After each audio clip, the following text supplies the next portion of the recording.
పెట్టుకోగలరు.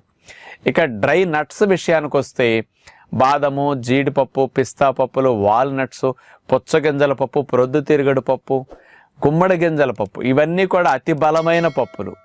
ఇవన్నీ మనకు అట్లా మార్కెట్లో కొని తెచ్చుకున్నప్పుడు నట్స్గా అట్లా తిన్నా సరే జబ్బులేమి రావండి, యథావిధిగా మీరు అట్లా తినేసేయచ్చు అసలు.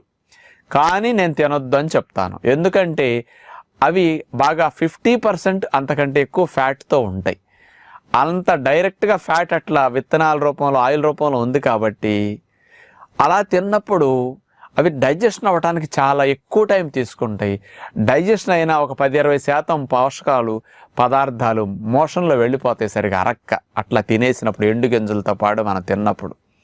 కాబట్టి అంత ఖర్చు పెట్టి కొనుక్కున్నప్పుడు వాటిని యథావిధిగా తిని ఎక్కువసేపు డైజెషన్కి మన పొట్టలో హెవీగా ఉండేదానికంటే తేలిగ్గా డైజెషన్ అయ్యి